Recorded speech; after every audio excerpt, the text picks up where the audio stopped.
And welcome back to another episode of Life in Prison.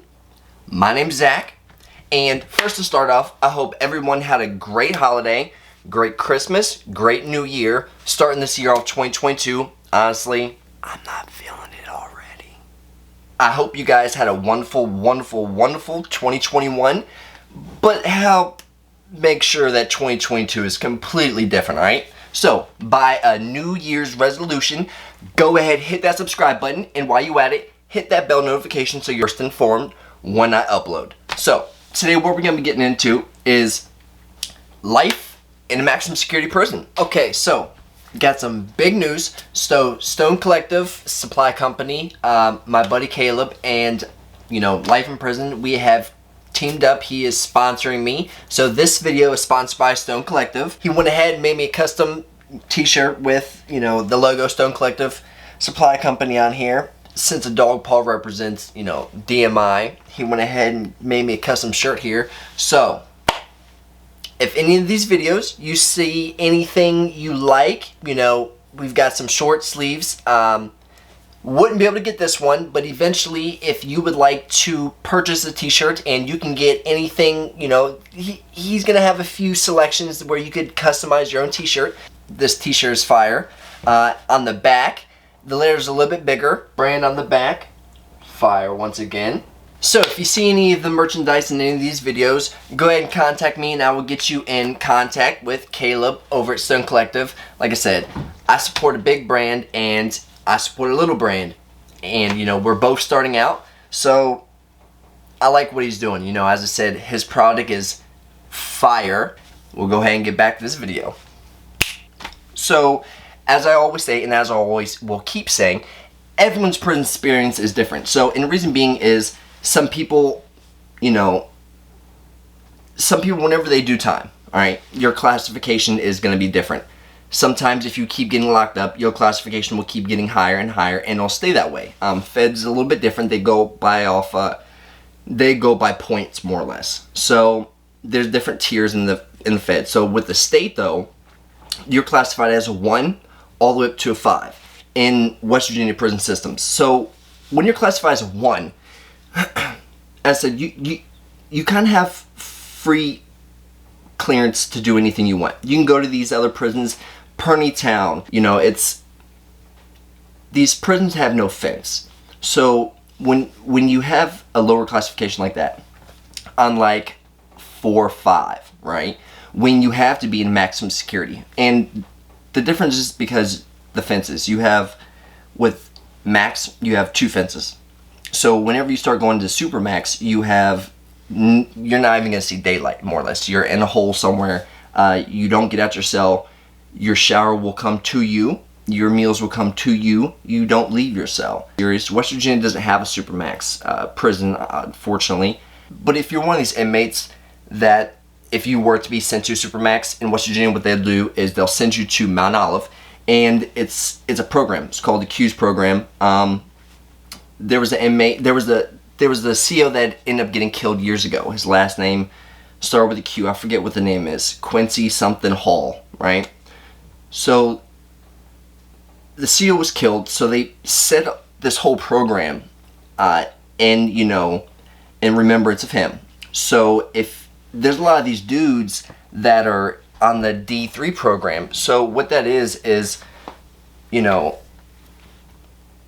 spending the rest of your life in your cell. Whenever I got up to Mount Olive, whenever I was in the hole, there's a couple dudes that already, in my pod, there's a couple dudes, Slim, he'd already been back there in the hole for, 7-8 years for killing someone in prison. In a couple of these other pods, there's a couple of guys that have, killed COs, killed multiple inmates, or they have, life sentences in other states, so they're going to hold them here in this state because they also have a life sentence here. So these dudes will never leave. So whenever you're at a lower classification prison, there's so much more freedom. So you can go to the store, you can go get a regular job, you can leave the premises of these prisons. So you can go and meet your family, you can meet and do a lot of stuff. That's why a lot of these dudes that, they had a lower classification, they had these cell phones on a regular basis. They had crazy amounts of drugs. I mean, don't get me wrong, in some of these other prisons that are higher classification, these things are still around. It's just it's a lot harder to get them and keep them. So once your classification jumps up to 2 and 3, you know, Salem, Perneytown, Stevens Center, there's a few other prisons that will start holding 1, 2s, and 3 inmates that are classification. So these prisons, you still kind of have freedom. Gangs are still very much populated in these prisons, but it's not as bad just like in the counties. So politics start getting worse the higher classification you go, because you got to think, dudes that are in prison, they have you've taken all their power away, right? You're in control of things. Now that you're in prison, you have no control. They have taken it all. So the reason why a lot of these politics and gangs and organizations are a little bit more strict and a little bit more dangerous in these higher classification prisons is because that's the only thing that they have control of, is other inmates. So if something happens, it's a lot more serious. There's less situations in some of these prisons, but when something does happen, it's super serious. You gotta think, some prisons you can kick some of these baby rapers off the whole compound in general. Some prisons, the inmates more or less do run that compound. But once you start getting into prisons where you got a lot of dudes, right? You know, 15, 20, 30,000 dudes that all have sex charges, that also have, you know, 500-year to 1,000-year sentences, and they have to put them somewhere. And you can't kick them off these prison compounds, because now if you do, now you're going to catch an assault charge. You're going to catch a gang hate charge, which is a class 1.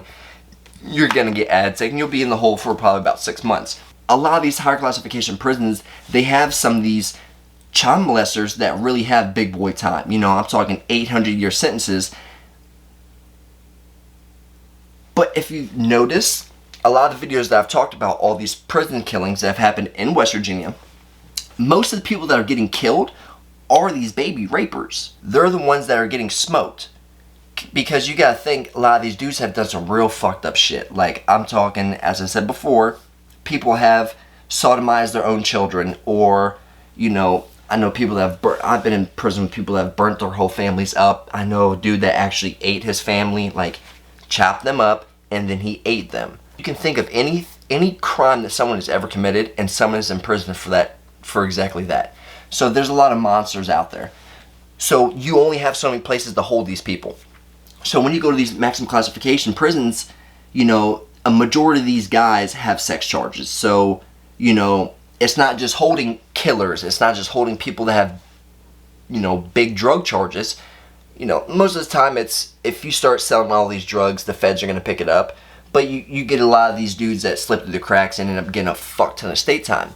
So you can be in a pod with a bunch of killers, a bunch of dope boys, but then have a bunch of dudes that fuck with kids.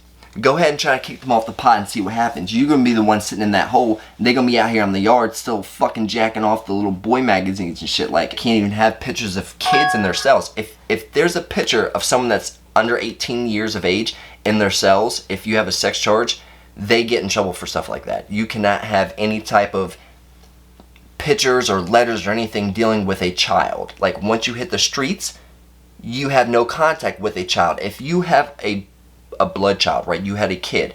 You went to prison for some fucking toucher shit, and you come out. Unless your kid's 18, you can't even be around your own kid. All these dudes that end up getting out of prison, and they have to register as sex offenders, right? So think of all the little red dots that's next door in your neighborhood, right? If you were to pop it up, look up the sex offender registry, it'll pop up every sex offender that's around you in your area, so you know who's who. You'd be surprised, some of these maps look like they got the fucking mumps. Now think of all the people that's still locked up for worse stuff or the same stuff. These are just a few of the ones that have slipped through the cracks and got out. Some of these dudes are still in prison for some very, very disgusting shit. You don't really have too much of that stuff in lower classification prison. You might have a dude that comes in and he might have gotten in trouble for fucking with, I don't know, say a 16-year-old, right? Say the dude's 20, 30 years old. Alright, he's fucking with this chick. She says that she's 18, 21, whatever, because she looks like it, right? Most people aren't going to check your ID.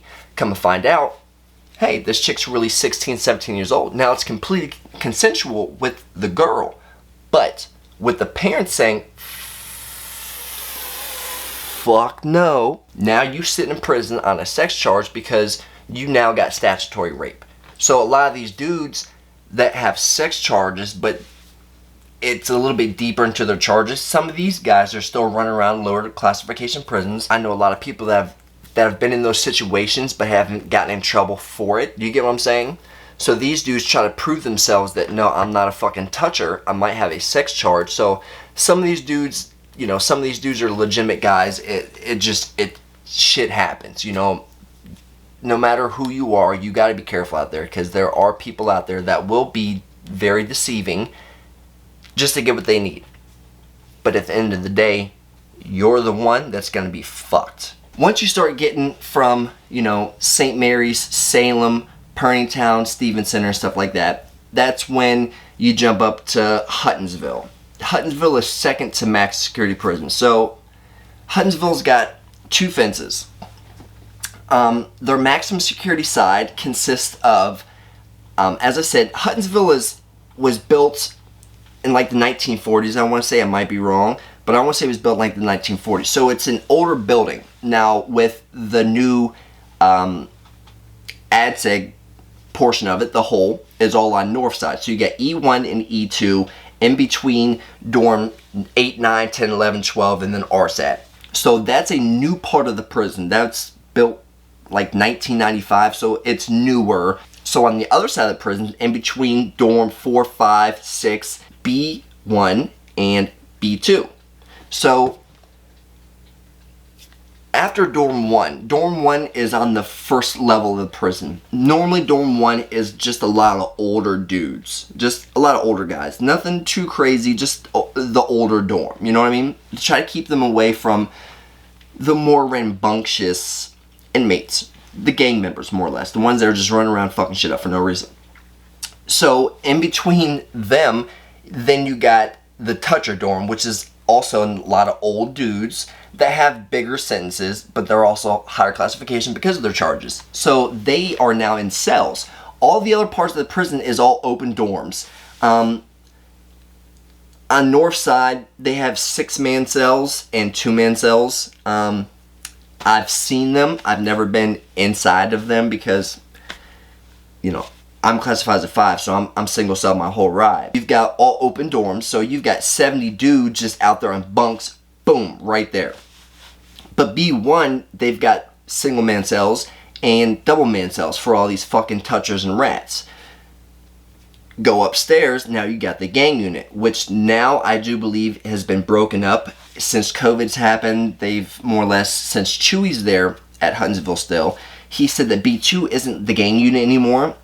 The prison's more or less dispersed with everybody. With COVID being as bad as it is, a lot of these dorms are getting used as quarantine. So with B1 and B2 being they've had us locked down for months at a time, like for the riot thing. After they took us all to the hole, they kept B2 locked down for a couple more weeks in their individual cells. So B1 and B2 can be turned into a lockdown at any given time because that's kind of what it's set up for.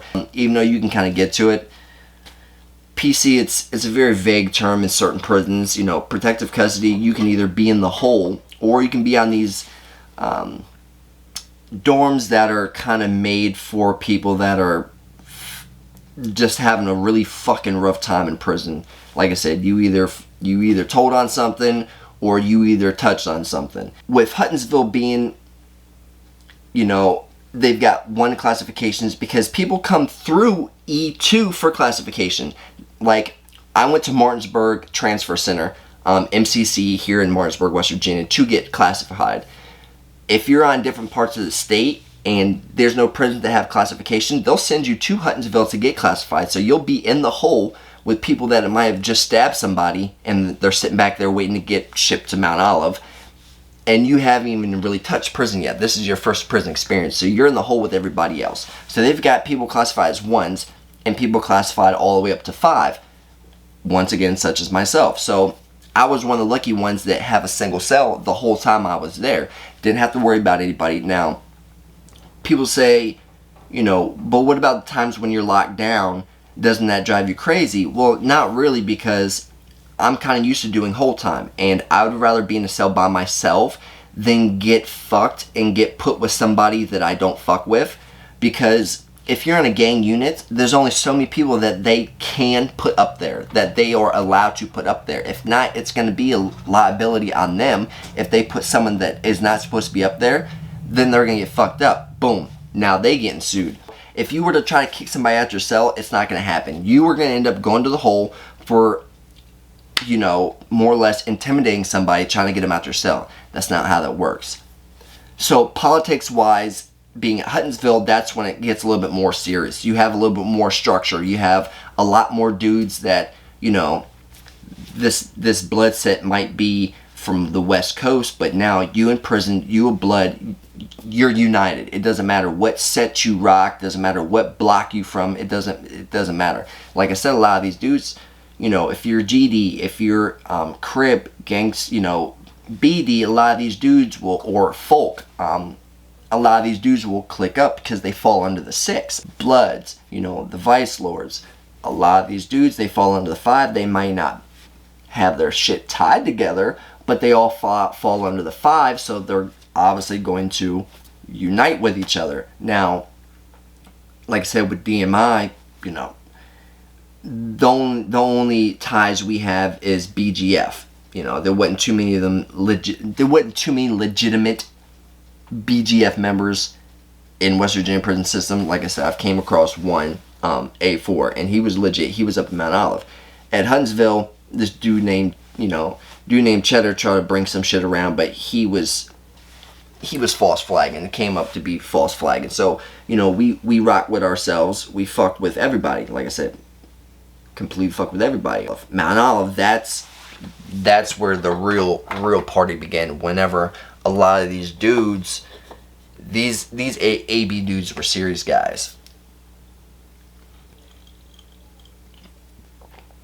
Red Bull, fuck with me, man. I buy like 40 of these things a week. I'm not playing. Also, if you noticed, whenever I talk about Mount Olive, I'm going to say about 97% of the people that are killing somebody, they're all AB dudes. If you go through my past videos where I've talked about prison murders and stuff, you know, most everybody is getting smoked by someone that's a part of the Aryan Brotherhood. You know, Dr. Bob, he got smoked all over a fucking Bible verse dispute. You know what I'm saying? Haggard, he got smoked down the fucking way pile. You know what I'm saying?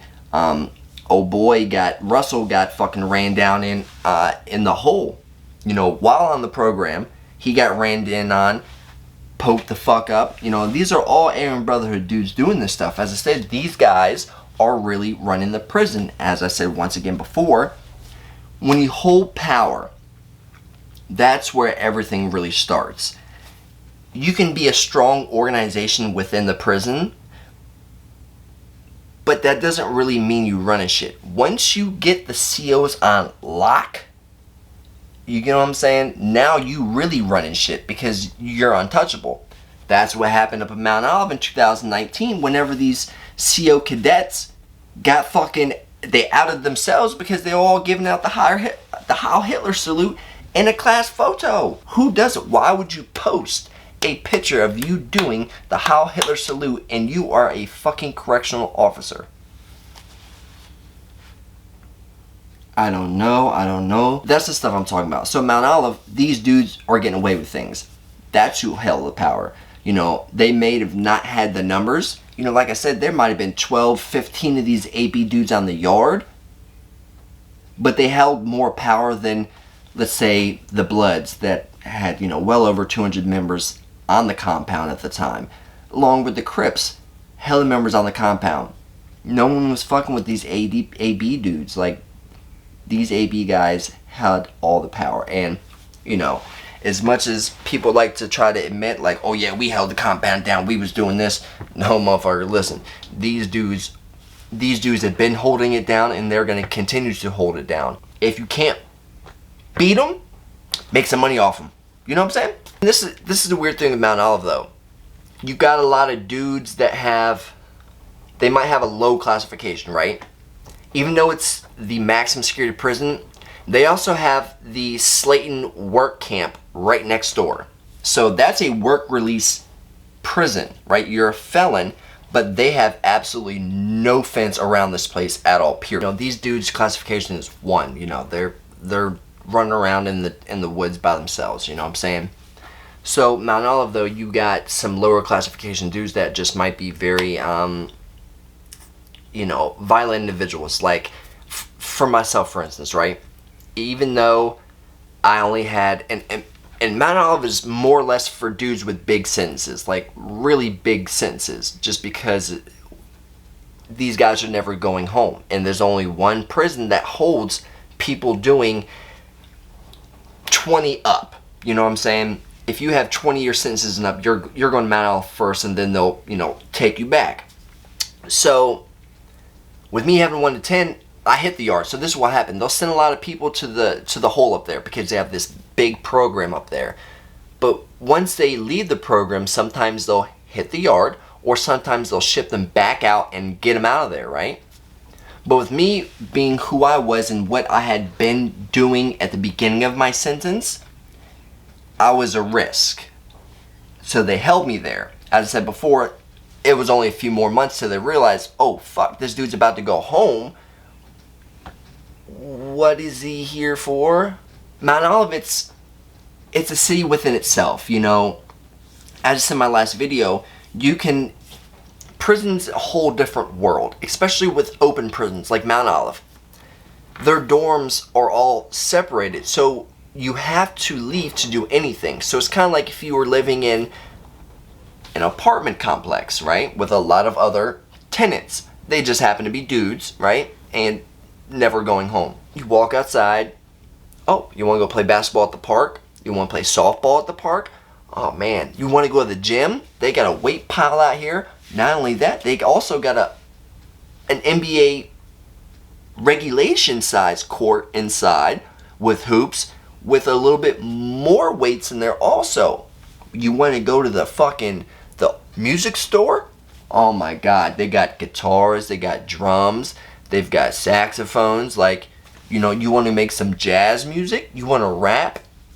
Bro, they got a studio down here too. Like, you know what I'm saying? You want to go to college? They got school down here. You want to go to the grocery store? My guy, you want to go to H-Mart to get some schmunchies? Bro, make sure you don't fucking forget your debit card, which is your ID card with your face on it. Just make sure you got the funds in there, though, before you go in there, because they get mad if you don't got no money and you made them get all this stuff and you can't afford it. Or they get very angry with that. Gang wars happen. Sometimes it doesn't. Just like on the streets. Things happen. But they try to make it comfortable for the people that are never going home at all. Maximum security prisons can be just as fun as these lower classification prisons. You might not have the freedom that you can just walk on the streets, but if you do your time a certain way, then you'll have no issues. You know, and with West Virginia, it's not set up like some of these other prisons are, where it's divided by race. West Virginia prison is a little bit more slack. I'm not gonna lie. I'm not gonna say that they don't go hard, because motherfuckers be putting work in. You know, I'm not gonna lie. In certain situations, you might just have to use that knife. I mean, sometimes, you know, it happens to the best of us, I guess. Now you're black. That's it. You're black. You're categorized. Okay, you're white. Boom. Now you're categorized. Oh, you're Hispanic. Boom. Now you're categorized. Oh, you're Asian. Boom. Now you're categorized. Like, you know what I'm saying? And I don't understand it. It kind of doesn't make any sense to me why all prisons are different. You know what I'm saying? I know some prisons and jails are, how would you say it? Not state owned. You know, they are independently owned. People, regular people, own these facilities and making money off the state. And I know certain states are a little bit more specific on race, which is weird because, you know, Texas and California, you know, majority of these guys out there are black and Hispanic. But the AB dudes are strong and serious. You know what I'm saying? So every state, it's a little different. Like Virginia, you go over the border, boom. It's different over there. You know, I got homeboys over there that's, you know, either facing life or just got 10, 15-year sentences, you know, we all did either 5 to 8, 9 years in West Virginia. Now these dudes are doing time over in Virginia, and they're sitting over there like, we ain't in Kansas anymore, I tell you what. Some people take their prison experience, and when they get out, they either try to get people to pity them, or they take that experience, right? They take the experience from having everything stripped away from you. Your manhood, your life, your livelihood, your family, your friends, your loved ones, gone. X that out, right? You have none of that. It's all gone. So when they get out, they take that, and they've seen the other side. Okay, well, I know where nothing gets me. What if I actually want something, though? If it doesn't work, I mean, I already know where it's going to get me. I'm cool with that. I want to go all the way up. Go ahead and hit that subscribe button. Hit the bell notification button so you're first informed when I upload. So, as before, I send my utmost love, loyalty, respect. I hope you guys have a good day, a good week, and a good life. Thanks for your support. Come back. I will not disappoint. I love you. Have a good day.